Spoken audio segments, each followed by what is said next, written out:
पहली उम्मतों की बीमारी क्या है? हज़रत अबू हुरैरा से रवायत है कि नबी करीम सल्लल्लाहु अलैहि वसल्लम ने इरशाद फरमाया, अनकरीब मेरी उम्मत को पहली उम्मतों की बीमारी लग जाएगी। तो सहाबा किराम ने सवाल किया, ए अल्लाह के रसूल, पहली उम्मतों की बीमारी से क्या मुराद है? तो आप ने फरमाया, नाशुक्री, सरकशी, ज़्यादा से ज़्यादा माल व दौलत जमा करने की कोशिश, दुनिया के हुसूल के लिए एक दूसरे से आगे बढ़ने की सही, एक दूसरे से बुग़्ज़ और हसद, यहाँ तक कि नौबत जुल्म तक पहुँच जाएगी। 7 लोगों के सामने 7 किस्म की बातों से परहेज़ करो। गरीबों के सामने अपनी दौलत की बातें ना करो। बीमार के सामने अपनी सेहत व तंदुरुस्ती का कसीदा ना पढ़ो। कमज़ोर के सामने अपनी ताकत का इजहार ना करो। कैदी के सामने अपनी आज़ादी पर फ़ख्र ना करो। रंजीदा अफसुर्दा के सामने अपनी खुशहाली का इजहार न करो। बे औलाद के सामने अपनी औलाद की जलवा नुमाई से परहेज करो।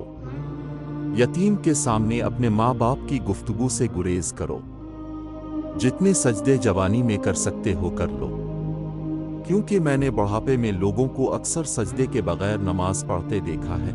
दिल में खोट हो तो दुआ, अता और मोहब्बत तीनों रास्ता बदल लेती है। जब बंदा मुखलिस हो तो इज्जत मेरा रब देता है।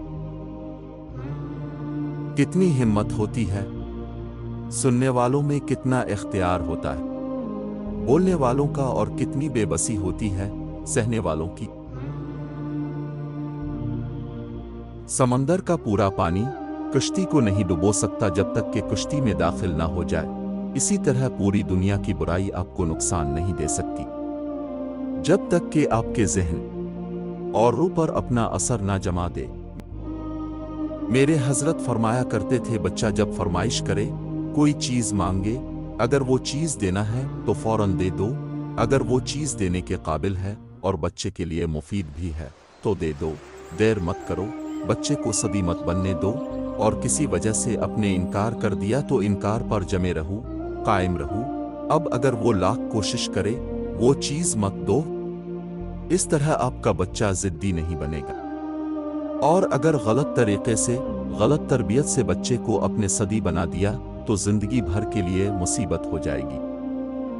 अपनी औलाद के लिए सहूलियात जिंदगी से ज्यादा तरबियत की फिक्र करो। परिंदे अपने बच्चों को परवाज सिखाते हैं, घोंसले बना बना कर नहीं देते। परिंदे जब खाते हैं उनका सर झक जाता है, और जब पानी पीते हैं तो उनकी निगाह आसमान पर उठ जाती है। ये आजिज़ी और शुक्रगुजारी की खूबसूरत मिसाल है। अल्लाह हमें आजिज़ी और शुक्रगुजारी अता फरमाए।